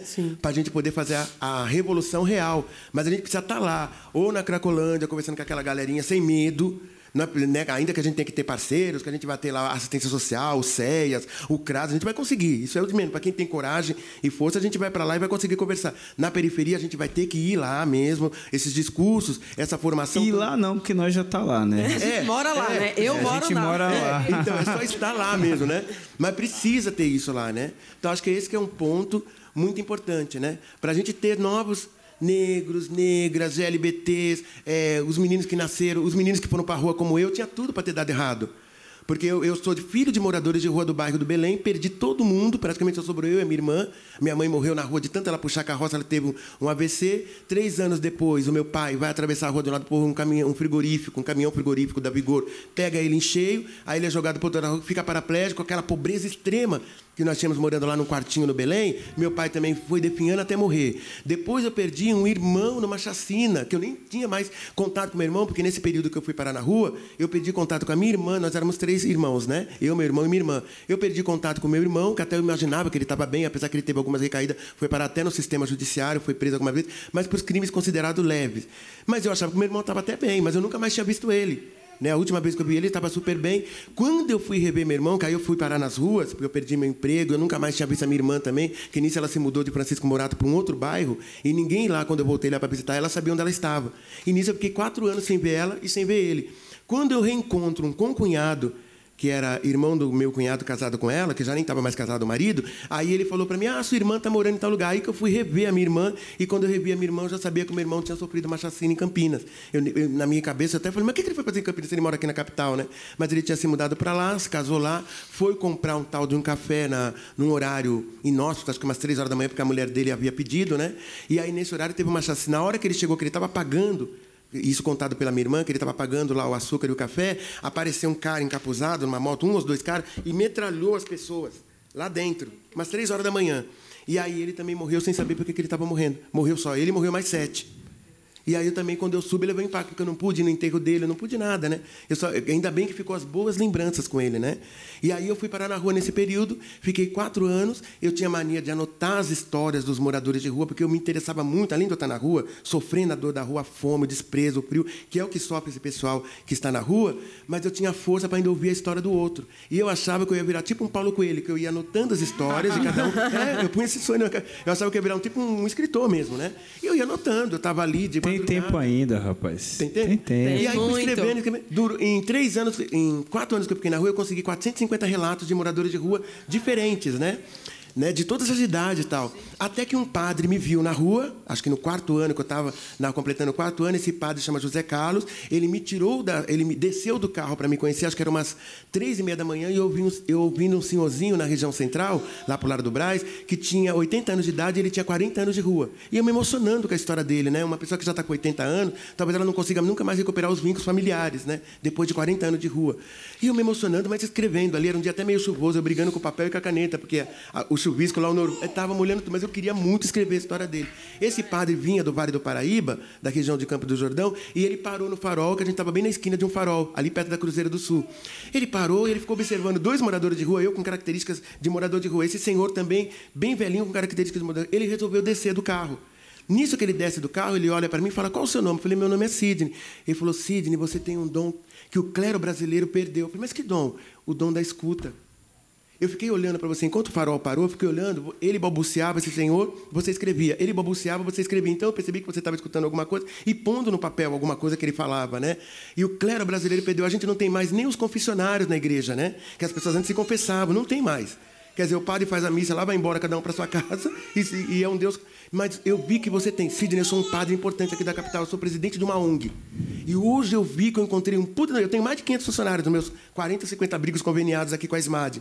Mas você serve para trabalhar num dos meus abrigos. Você quer sair da rua? Eu falei, lógico que eu quero sair da rua e queria tirar todo mundo da rua. Ele me contratou, eu passei a trabalhar na Casa São Lázaro, lá no Brás, que recebe mais ou menos uns 400 moradores de rua. Entre moradores homens, mulheres, crianças, vítimas de todo tipo de violência, né? Cheguei no São Lázaro. Qual que era o meu papel no São Lázaro? Era só entregar a toalha para eles tomarem banho, era só entregar o sabonete, era só não deixar eles brigarem na hora da janta, do almoço, mas eu achei muito pouco. Quando eu fiz uma pequena pesquisa, a maioria deles não sabia ler nem escrever. Aquilo me incomodou tanto, o fato de uma pessoa não saber ler nem escrever, porque logo veio aquela coisa mínima na minha cabeça. Se ele não sabe ler e escrever, ele não sabe fazer um currículo. Se ele não sabe fazer um currículo, ele não vai conseguir um emprego. Se ele não vai conseguir um emprego, ele não vai sair do abrigo. E ele não vai conseguir sair da situação de rua. Lá vou eu, na escola que eu estudei, no ensino médio, cheguei na hora que estava todo mundo no horário do recreio, para o professor de biologia, de química, de física, eles ficaram olhando para mim e falaram, Sidney, você foi nosso aluno, mas não é mais. Eu falei, eu vim aqui com uma missão nobre. Qual que é a missão? Aí eles contaram que souberam que eu fiquei na rua esse tempo todo, ficaram muito tristes, mas não conseguiu me achar. Eu falei assim, agora eu estou trabalhando com moradores de rua, tenho até carteira assinada e tudo, mas a maioria deles não sabem ler nem escrever. Aí os de químico, de física, você não está querendo que nós, professores de Estado, vai dar aula para morador de rua agora não, numa ONG, né? Eu falei, eu até queria que vocês fossem dar, mas se vocês não puderem dar, eu não vim aqui só com esse convite, não. Vocês compram uma lousa para mim? Porque lá não tem lousa, é um abrigo, né? Vocês deixam eu pegar o giz aqui, na escola estadual, que tem bastante giz, não tem? Nas escolas estaduais? Vocês deixam eu pegar as cartilhas aqui do Ensino Fundamental 1, para me ensinar essa galerinha? A gente deixa você pegar tudo, Sidney. Eles me deram todo esse tudo e compraram até um avental. Eu, com o ensino médio, me sentindo um professor. E eu comecei a ensinar a galera a ler e escrever. Acho que em 6, 7 meses, aqueles que estavam mais avançados e menos avançados, aprenderam a fazer o nome completo, a ler o letreiro de um ônibus, a fazer o currículo. Conseguiram, graças a Deus. Daquilo ali, eu fui morar no hospital que minha mãe tinha morrido, já estava desativado. Minha mãe ficou os 3 últimos dias ali. Aquelas 400 famílias de sem-teto, do movimento de sem-teto, eles me escolheram candidato ao conselho tutelar, porque eles olharam em mim um menino que sempre queria ajudar. Sidney, você sempre se mete com coisa do pobre. Você quer ajudar, você quer fazer ele ler, você quer fazer ele escrever, você quer arrumar a lixeira da escola, você quer fazer tudo. Se candidato ao Conselho Tutelar da Moca, eu falei, gente, mas eu morei na rua, a minha cara estava estampada na rua, né? Eu era catador e dormia debaixo da minha carroça. Todo mundo que ia votar me via como morador de rua. E qual é o protótipo do morador de rua, a imagem que se tem no coletivo? Ele usa droga, ele é um desajustado com a família, né? Ele não vale nada, ele não vale muito, talvez ele tenha até um monte de BO, foi parar na cadeia não sei quantas vezes. As pessoas não vão votar em mim. E aonde que era o conselho? O Conselho da Moca. A Moca é um bairro de elite? Nossa, eu não vou ser eleito, né? Sou negro, sou morador de rua, tem tudo para não ser eleito no Conselho da Moca. Eu fui o primeiro morador de rua dessa cidade a ser eleito no 2º maior conselho tutelar da cidade, o primeiro é da Sé por conta da região central. E fiquei no meu 2º mandato combatendo os graves crimes que eu só via pela televisão, no período que eu ainda tinha uma televisãozinha velha. Eu nunca tinha me avistado com um pedófilo. Nunca, eu só via na televisão, os da Atena da vida, sei lá, todos esses caras. Mas eu me encontrava com um pedófilo no Conselho Tutelar da Moca e tinha que agir como conselheiro para salvar aquela criança. Salvar, eu não digo para não ser um tema pesado, que a gente não salva ninguém, mas para proteger aquela criança, para proteger aquela família, né? Daquela coisa. E sempre alguém que está muito próximo da criança. Eu fui para o meu 2º mandato, o primeiro mandato nos direitos humanos de criança, ele aconteceu na base de um choque. Como eu tinha acabado de sair da rua e daquele abrigo e me elegi conselheira tutelar, como eu nunca tinha me encontrado com o juiz, eu não sabia que juiz tinha que ser chamado de meritíssimo numa audiência. Eu vinha com a linguagem da rua, que é a linguagem dos meus irmãos da rua. Na minha primeira audiência no Fórum João Mendes, aqui na capital, aqui no centro, que eu me lembro como hoje, o doutor Adalberto Camargo Teles de Aranha Filho. O nome de juiz é muito grande, né? E na hora que ele ia tirar a guarda de uma senhorinha que morava numa favela, a favela é Nelson Cruz, lá no bairro do Belém, na Celso Garcia, pertinho da antiga FEBEM, que agora é o Parque da Juventude. Eu tinha visitado essa senhora uma semana antes, ela não tinha nada para dar para os netos, ela tinha a guarda de 6 netos, ela já tinha 70 e poucos anos de idade, ela estava bem debilitada, e quando eu abri os armários na semana anterior à audiência do fórum, que eu nem sabia que estava no fórum a situação dela, ela não tinha nem comida. Lá vou eu correndo atrás do CRAS, do CRES, eu corri atrás do padre Júlio Lancelotti para conseguir comida para esse pessoal, porque não adiantava esperar o CRES ou o primeiro Bolsa Família, que ia demorar muito. Eu corri atrás até dos amigos, da rede de amigos mesmo, né? Que eu não tinha muito, mas como eu também na rua eu conheci muita gente que me deu comida, eu contei a história, falei que estava no conselho, as pessoas me arrumaram uma cesta básica ali e eu consegui levar a comida, que não é nem papel do conselho, né? Sim, mas esse não é o seu papel. A maioria falava que eu estava até cometendo um crime. mas eu não podia ver aquela senhora com aqueles 6 netos, né? Eu achava que até ela ia perder a guarda. Quando é na semana seguinte, o juiz vai tomar a guarda dela, chama eu no fórum, chama uma outra conselheira que fica comigo, né? Porque eu não tinha experiência de negócio de fórum, e nós ficamos. A audiência estava marcada para as 3, ele só foi, esse doutor Adalberto Camargo Teles de Aranha Filho, só foi receber a gente 4h30 lá na vara da infância, no 3º andar. Eu nunca tinha entrado em vara nenhuma, nunca tinha cometido crime para entrar nem no Barra Funda e nem no vara civil. Mas lá estava eu, era conselheiro tutelar, agora eu que acompanhava o caso, quando eu vi o nome da vozinha e vi lá como é que eles chamam? Quando chama a gente? Na intimação. Isso, na intimação. Lá estou eu.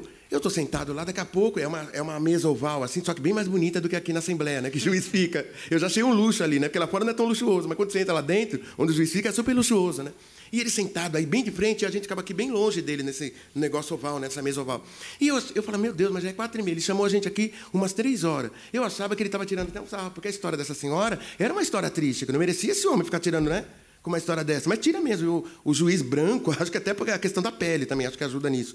Né? O juiz branco tira sarro, e debocha mesmo. Mas ele era um juiz, né? Aí, quando deu umas 4h30, então ele mandou a gente se aproximar mais de onde ele estava. Depois que eu descobri também que quando o juiz fica lá embaixo fazendo negócio de despacho, chama despacho, né? Que ele está despachando, eu não sabia que aquele nome era despacho, mas eu fui aprendendo na hora que eu estava ali. Na hora que ele anunciou que ele iria tirar a guarda dos 6 netinhos dela, que ela tinha um vínculo enorme, olha a expressão que eu usei da rua com esse homem. Eu falei, poxa, você vai fazer isso com aquela velhinha? Para que eu fui chamar esse doutor Adalberto Camargo Teles de Aranha, filho de poxa, era no governo Lula. Aí ele estava no governo Lula quando estava no meu primeiro mandato. Ele olhou para mim e falou, com quem você está falando, conselheiro, poxa, Eu não sabia que ele estava indignado ainda, porque ele falou tão normal. Falei, com você. Eu acabei com tudo ali. Ele olhou, ele ficou bem rijo, assim, bem sério, olhou para mim, para os meus olhos, pegou o dedo dele, assim, a mão bem rijo, olhou bem perto do meu nariz e falou assim, você nunca mais me fale poxa, para mim. Nunca mais, eu não permito... Aí ele usou o Lula, para dar um exemplo, né? Para que o Lula tenha um cargo maior do que o dele, em tese, né? São poderes diferentes, mas em tese ele teria. Principalmente para mim, que eu sou simples.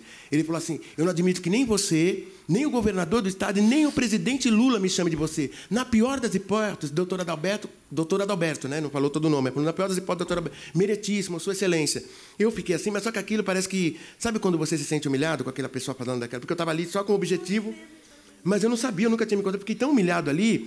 E nisso, aí depois, qual a expressão que eu fiz, depois de um tempo que ele deu essa bronca, ele falou, Sidney, mas por que você falou, poxa, você vai tirar a guarda dessa senhora, dessa velhinha? Eu falei, porque eu fui na casa dela, naquela semana que eu arrumei tudo, e aí eu contei tudo que eu tinha feito por ela, tinha colocado todas nas creches, porque ela era escadinha, né? Ela tinha até um de 16, que já estava até na biqueira.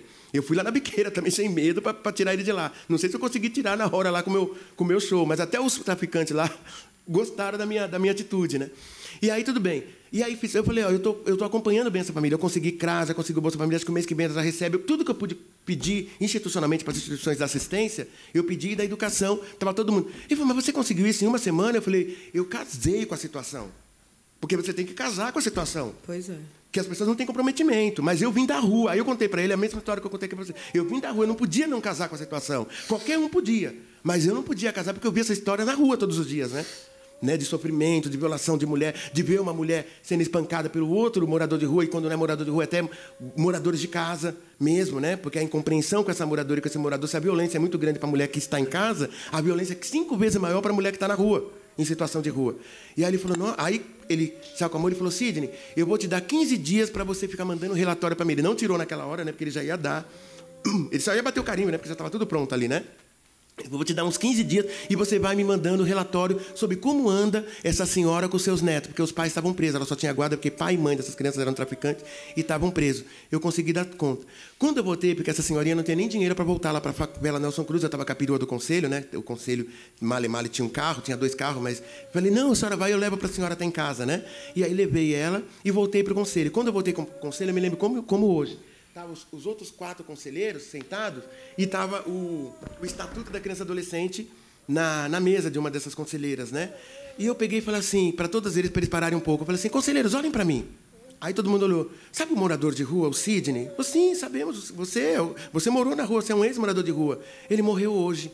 Ele falou, como ele morreu? Você está aqui, só que agora você é conselheiro. Eu falei, então, nasceu, além do morador de rua, que eu vou levar para sempre as minhas raízes e as minhas histórias, não vou esconder nunca de ninguém, ainda que você sofra preconceito cada vez que você conta por alguns, vai nascer o grande conselheiro tutelar da capital paulista. Eu peguei o Estatuto da Criança, porque ele tinha me humilhado daquela forma, imagina para fazer um relatório técnico, então, para o juiz, no qual não seria minha humilhação com os termos, né? que eu teria que usar. Eu peguei o estatuto e falei, a partir de hoje nasceu um moleque, um menino, que vai saber fazer um puta de um relatório técnico para a área técnica do fórum, porque são chamados técnicos, né? Psicólogos das ciências sociais do fórum, eu nem sabia.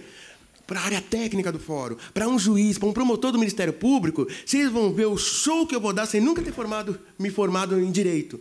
E aí eu passei a ler todos, são 300 artigos, né, que compõem o estatuto, eu engoli, eu fiquei naquela semana engolindo. Sou eu fazendo o documento do frente. Engoli, consegui, e aí, meus novos relatórios, Sua Excelência, porque o juiz não erra, né? Sua Excelência, o meritíssimo senhor juiz, deve ter se equivocado ao colocar a guarda materna para a tia, pois ao chegar na visita, percebi cachimbos de crack sobre a mesa. Então, eu tinha toda uma tratativa para poder tratar, mas tudo isso foi em função do quê? Aquele choque, acreditar no comprometimento de verdade dessas pessoas e estar com essas pessoas na comunidade, né? Porque muita gente usa o mandato, seja qualquer mandato parlamentar, de conselheiro, mas depois você se encastela num gabinete, né, com o mandato, e você esquece de que, além de quem votou em você esquece até daqueles que não votou em você, né? Que geralmente é a grande maioria, né? E que é a grande maioria que está lá na periferia. A Moca tem de Moca, Belém, Pari, Tatuapé, Água Rasa, Brás e Canindé. É uma periferia boa ali, né?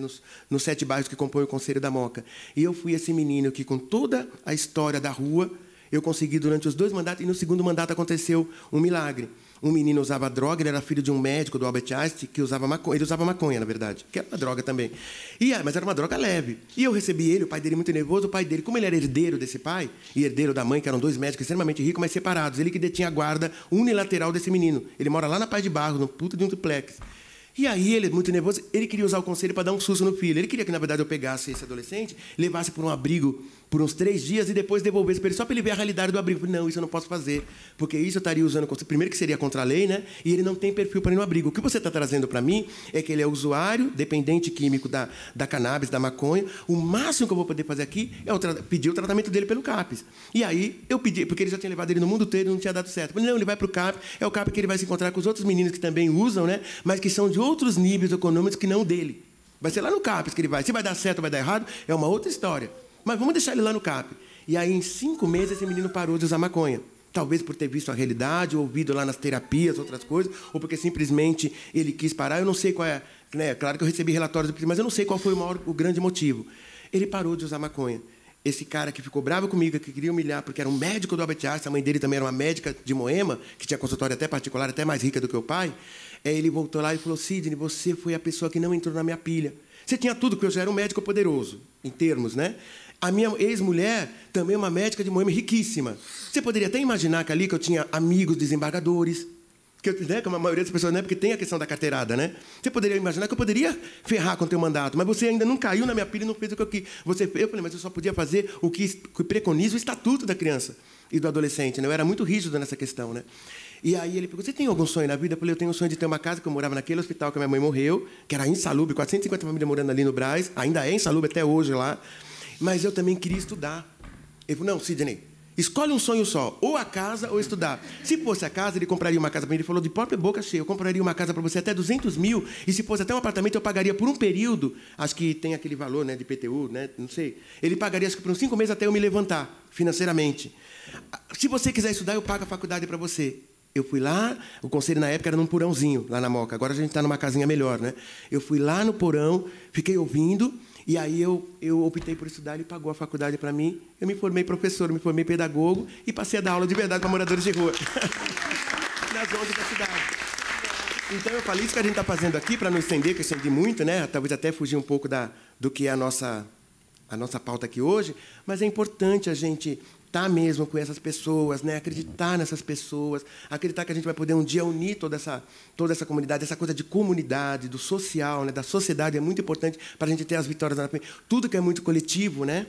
Eu acho que sempre dá mais certo, quando eu estava lá no conselho, sempre lembrando, para mim ver o sucesso de uma criança, não bastava só eu, conselheiro, né? Mas eu precisava conversar com um psiquiatra lá da UBS, sobre a saúde dele, né? Com a professora que dá aula para ele também era importante eu conversar, né? Com a família também era importante, com o judiciário era importante. Quer dizer, era uma coisa coletiva, talvez uma coisa coletiva, todos os profissionais conversando e ele também entendendo que todos queremos colaborar e dar instrumentos para ele seguir em frente com sucesso, talvez isso vai, de fato, ajudar, né?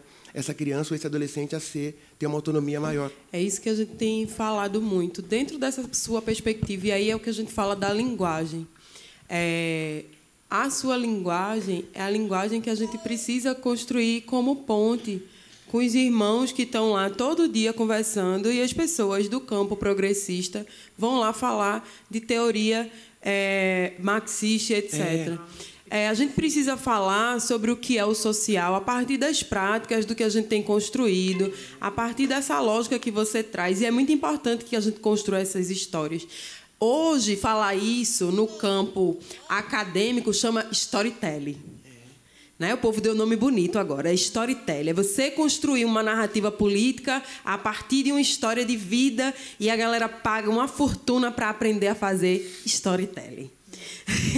Então, é para a gente entender que as nossas tecnologias, elas são uma potência. Por mais que eles mudem o nome, é por causa do que a gente constrói, que tem fundamento na vida das pessoas. E é nisso que a gente tem que investir, sabe? Nesse diálogo, nessa construção, na escuta. Passa do tempo, volta do tempo. Mas, às vezes, os nossos irmãos que estão na periferia, ninguém escuta. E quem é que escuta esse irmão? É a igreja.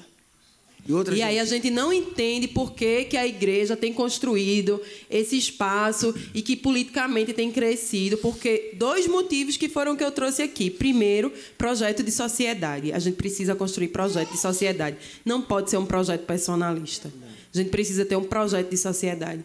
E a segunda coisa, aprender a acolher. Aprender a acolher.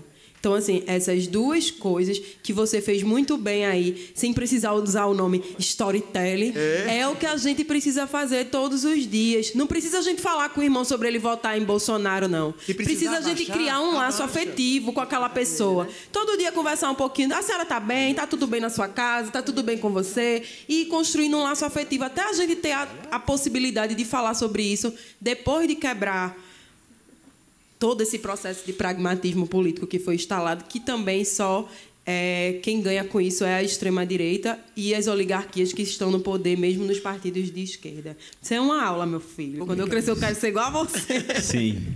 Hoje eu estou no papel do chato. E nesse papel do chato, dizer que a gente tem mais meia horinha para ficar aqui. O tio Pac pediu a fala. Sim. Então, caso tenha mais alguém que queira... Você também pediu a fala, não é isso? Os meninos que chegaram ali no final não vão falar do projeto, não? Então, assim, vou pedir para que nesse meia hora finalzinho a gente vá sendo mais coeso, sucinto, embora a sua história foi imprescindível para enriquecer o diálogo que a gente está tramando, o que a gente está pensando. Mas se nesses 30 minutos finais a gente puder ser mais objetivo... Porque tem uma galera que ainda vai beber uma breja, não é isso? Sexta-feira, calor...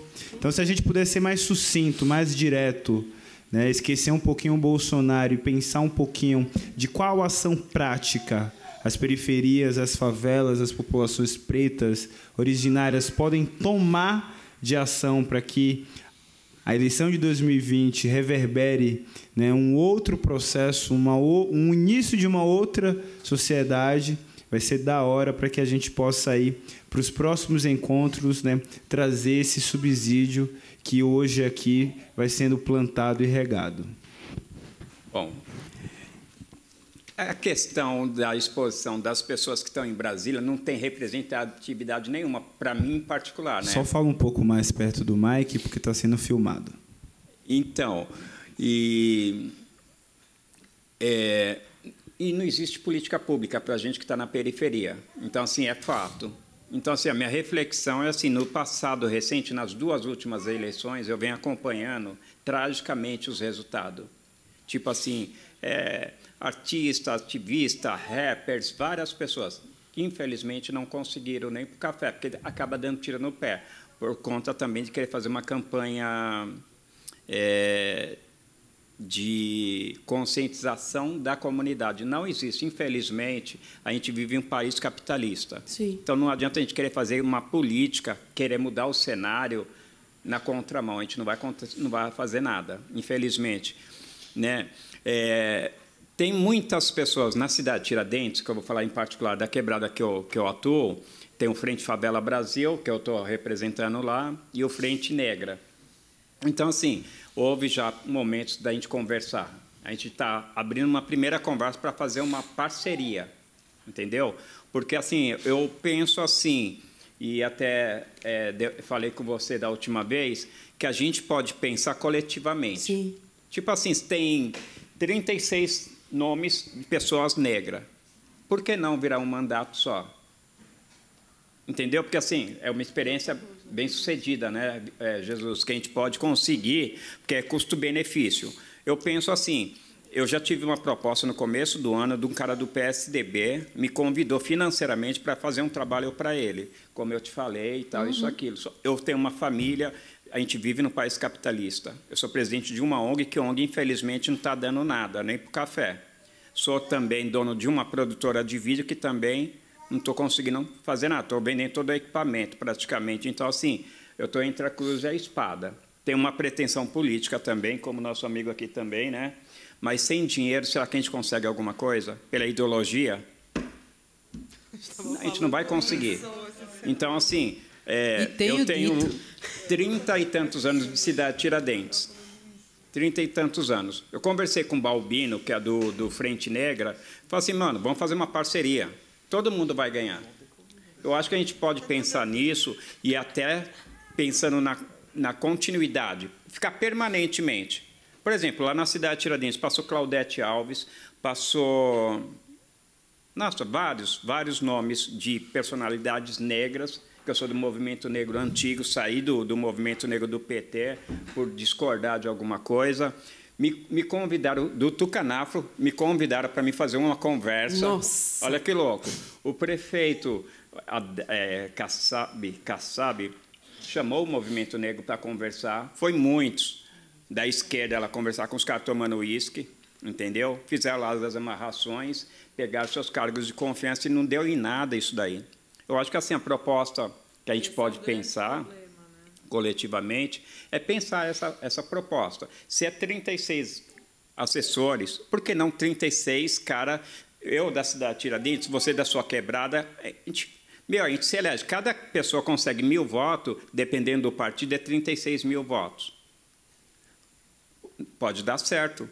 Então, assim, para fazer 1.000 votos também não é fácil, porque, assim, tivemos experiência recente do Conselho Tutelar.